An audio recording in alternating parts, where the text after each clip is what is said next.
Hello चैम्स, I hope आपके CUET की preparation बहुत अच्छी चल रही है। आप में से कुछ बच्चे कह रहे थे कि हमने एनसीईआरटी से नहीं पढ़ा, हमने तो टीएस गरेवाल या डीके गोयल से पढ़ा है। तो एनसीईआरटी में क्या कुछ इंपॉर्टेंट पॉइंट्स हैं जो हमने मिस कर दिए। तो मैंने सोचा कि आप इतनी मेहनत कर रहे हैं तो ये काम मैं आपके लिए कर देती हूँ। सभी इंपॉर्टेंट पॉइंट्स या कुछ इंपॉर्टेंट सेक्शंस या कुछ हिडन जेम्स एनसीईआरटी से मैं आपके लिए लेकर आई हूँ इस वीडियो में। कुछ बच्चों ने तो एनसीईआरटी कभी देखी भी नहीं होगी, राइट, बट दैट्स ओके। आपको मेजरली सब कुछ आता है, आपको कोई स्ट्रेस लेने की जरूरत नहीं, आपको सब कुछ आता है।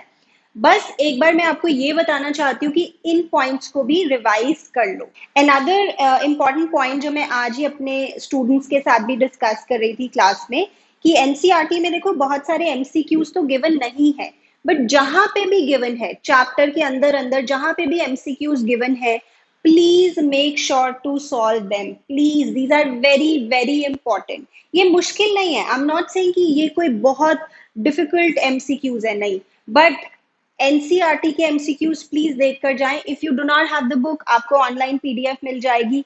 काफी ज्यादा चांसेस है कि इसमें से सेम क्वेश्चन भी वो आपसे पूछ सकते हैं, तो हम क्यों छोड़ के जाएं, राइट। तो इस वीडियो में क्विकली आपके साथ कुछ इंपॉर्टेंट पॉइंट्स डिस्कस कर रही हूँ। वैसे तो थियोरी आपने पढ़ी ही है क्लास 12 के लिए, but just a revision, a quick revision of the points. तो चलो जल्दी से शुरू कर रहे हैं। So the first is section 4 of the Indian Partnership Act 1932 ने हमें definition दी है partnership की, which is partnership is relation between persons who have agreed to share profits of a business carried on by all or any one of them acting for all. Then essential features of partnership, इसमें दो या दो से ज्यादा लोग होने चाहिए। section 464 of the Companies Act 2013 कहता है कि सेंट्रल गवर्नमेंट के पास ये पावर है कि वो प्रिस्क्राइब कर सकती है कि मैक्सिमम कितने पार्टनर्स होने चाहिए, और वो 100 से ज्यादा प्रिस्क्राइब नहीं करेगी। बट अभी जो सेंट्रल गवर्नमेंट ने प्रिस्क्राइब किए हुए हैं the maximum number of partners, वो 50 है। तो section 464 of the companies act, agreement होना चाहिए, वो ओरल भी हो सकता है, रिटन भी हो सकता है। बिजनेस होना चाहिए, मतलब प्रॉफिट्स की कोई बात होनी चाहिए। म्यूचुअल एजेंसी, जैसे हर पार्टनर एक प्रिंसिपल भी है, एक एजेंट भी है। शेयरिंग ऑफ प्रॉफिट्स की बात होनी चाहिए, और पार्टनर्स की जो लाइबिलिटी होती है वो अनलिमिटेड होती है। Then partnership deed should be properly drafted. अगर रिटन अग्रीमेंट है तो उसे पार्टनरशिप डीड कहते हैं, तो ये प्रॉपरली ड्राफ्टेड होनी चाहिए। इसका दूसरा नाम क्या होता है? Articles of partnership. And it should be prepared as per the provisions of the Stamp Act and preferably registered with the registrar of firms. So this is an important sentence, ये आप देख कर जाएंगे। This you already know, P&L appropriation is an extension of P&L account. Then newly admitted partner को दो rights मिलते हैं, दो अधिकार होते हैं इसके। One is the right to share the assets of the firm, and second the right to share the profits of the firm. Simple है। उसके बाद रिकॉन्स्टिट्यूशन ऑफ पार्टनरशिप फर्म, जब पार्टनर्स के बीच में इकोनॉमिक रिलेशनशिप्स चेंज होते हैं, उसके एग्जांपल्स क्या हो सकते हैं? Admission of a partner, change in profit sharing ratio, retirement, death, amalgamation of two or more partnership firms, ये आपको ऑलरेडी पता है। Factors affecting valuation of goodwill, please एक बार देख कर जाएंगे इससे। Nature of business, location, efficiency of management, market situation, special advantages, just read it once. Then very very important AS26, आप अपने बोर्ड एग्जाम्स के लिए भी इसे पढ़ के जाते थे। AS26 अकाउंटिंग स्टैंडर्ड 26, हर अकाउंटिंग स्टैंडर्ड का एक नाम होता है, इसका नाम है इंटैंजिबल एसेट्स। ये हमें कहता है कि परचेज्ड गुडविल को हम बुक्स ऑफ अकाउंट्स में रिकॉर्ड करते हैं as an asset, self generated goodwill को नहीं, क्योंकि अगर आप कुछ कंसिडरेशन पे कर रहे हो तभी आप रिकॉर्ड करोगे। तो purchased goodwill is accounted for in the books and shown as an asset. ये बात आपको पता है, बट शायद ये वाली बात आपने मिस कर दी हो। It should be written off in more than one accounting year. It should be written off in a period not exceeding 10 years. तो ये एक छोटी सी बात है जो एनसीईआरटी में लिखी है, आप इससे देखकर जाएं। चलिए उसके बाद section 37 of the Indian Partnership act, yes, ये भी आप देखकर जाएं। वैसे आपकी बुक में टीएस गरेवाल, डीके गोयल में भी मेंशन होगा ये। This is relevant in case of retirement और डेथ ऑफ अ पार्टनर। अगर पार्टनर की रिटायरमेंट हो रही है या डेथ हो रही है, तो इस केस में पार्टनर के एग्जीक्यूटर्स, या रिटायरमेंट में तो वो खुद ही पार्टनर अभी अलाइव है, अगर फर्म ने उनको पैसे देने में देरी कर दी तो वो क्लेम कर सकते हैं फर्म से कि फर्म उनको कुछ एक्स्ट्रा पेमेंट करे। अगर अग्रीमेंट नहीं है तो ये सेक्शन अप्लाई हो जाएगा। फर्म को एक्स्ट्रा पेमेंट करनी पड़ सकती है, which is either interest at the rate of 6% per annum on the balance amount, या फिर शेयर इन प्रॉफिट्स। इसका क्या मतलब है, इसको ज्यादा डिटेल में समझने की वैसे रिक्वायरमेंट नहीं है, बट मैं आपको एक बार बता देती हूँ। तो देखो एग्जाम्पल से समझते हैं। लेट्स से ABC पार्टनर्स हैं जिसमें से B की डेथ हो गई। डेथ या रिटायरमेंट दोनों में ये एप्लीकेबल है। इमेजिन इसकी डेथ हो गई है 30 सितंबर को ऑफ एनी ईयर 2020, और इसके एग्जीक्यूटर्स को जो हमने बैलेंस देना है, जो अमाउंट देना है, लेट्स से दैट इज 45,000, और फर्म ने ये नहीं दिया उसके एग्जीक्यूटर्स को till the end of the accounting year, मतलब टिल 31 मार्च उसे कोई पेमेंट नहीं की गई।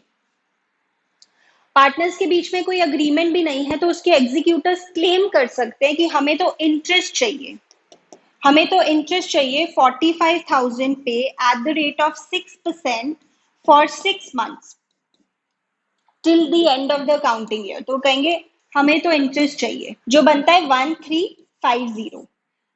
उनके पास ये ऑप्शन है, या फिर उनके पास एक और ऑप्शन है, सेकेंड ऑप्शन है, वो ये कह सकते हैं कि हमारे पैसे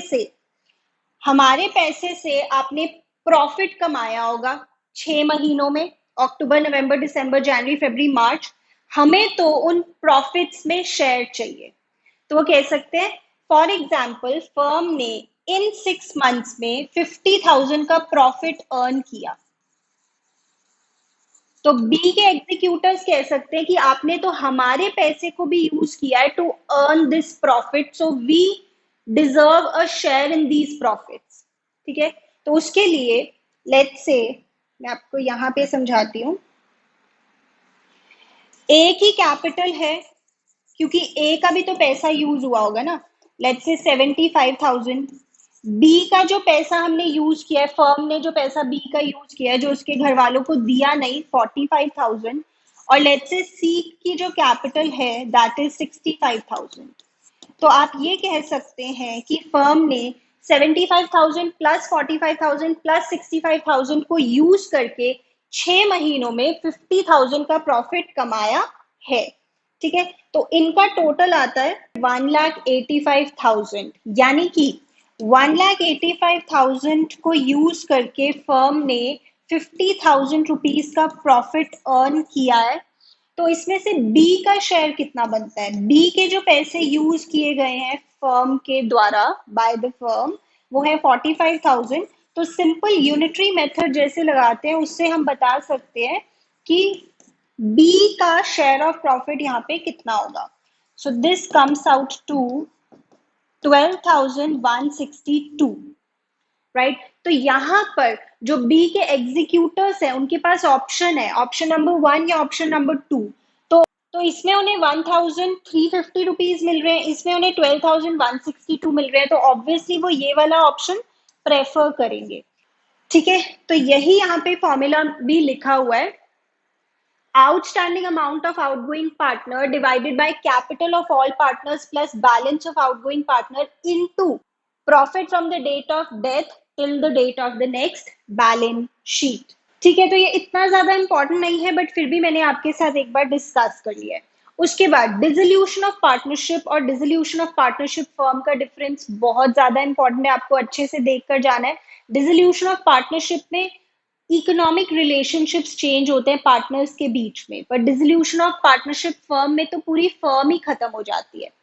ठीक है, तो यहाँ पे देखो, change in profit sharing ratio, admission, retirement, death, इसमें फर्म खत्म नहीं हो रही। इंसॉल्वेंसी ऑफ अ पार्टनर, एक पार्टनर अगर इंसॉल्वेंट हुआ तो फर्म खत्म नहीं हो रही।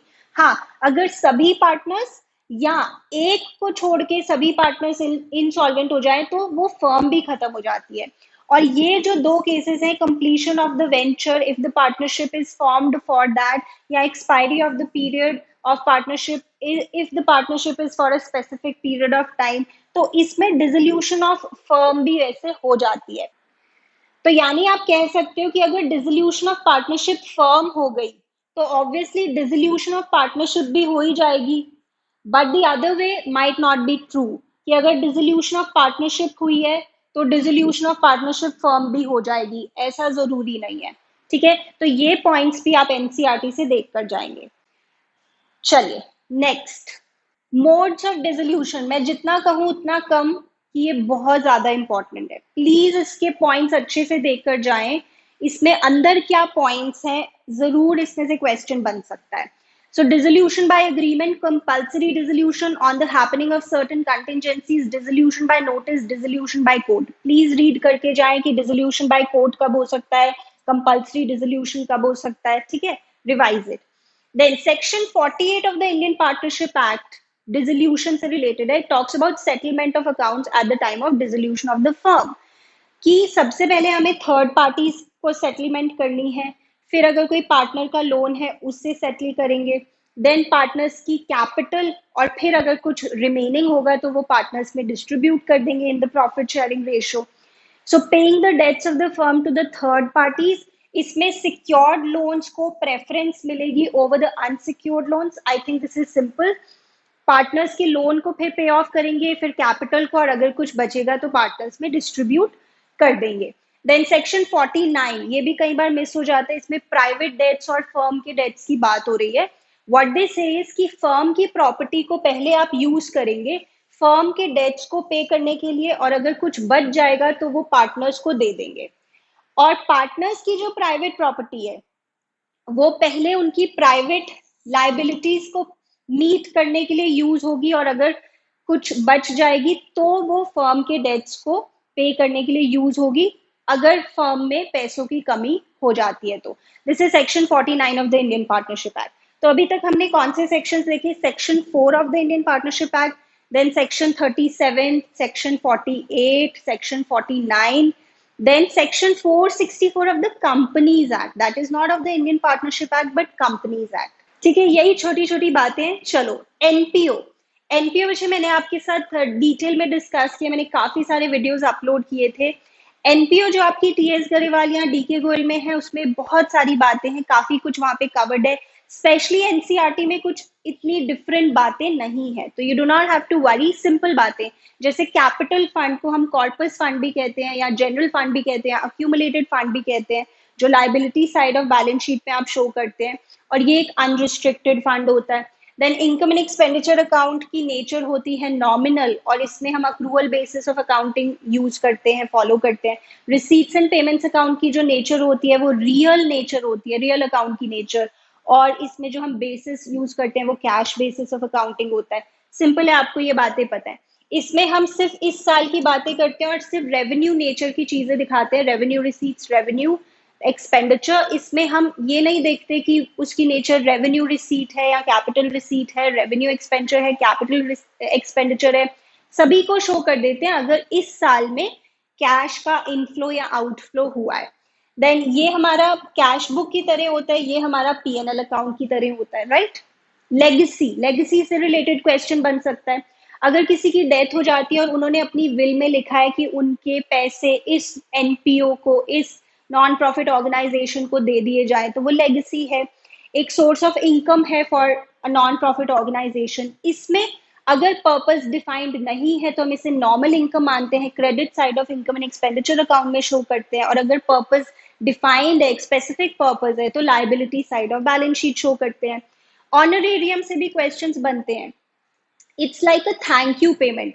अगर कोई गेस्ट स्पीकर आया है हमारे नॉन प्रॉफिट ऑर्गेनाइजेशन में, कोई ऐसा बाहर का पर्सन आया है जो वैसे एम्प्लॉय नहीं है, और उसे हम थैंक यू करना चाहते हैं, ऑनर करना चाहते हैं, ग्रैटिट्यूड शो करना चाहते हैं, उन्हें अगर हम कोई पेमेंट कर रहे हैं तो दैट इज ऑनरेरियम। इसको सिंपली आप एक एक्सपेंडिचर की तरह शो करते हैं इनकम एंड एक्सपेंडिचर अकाउंट में।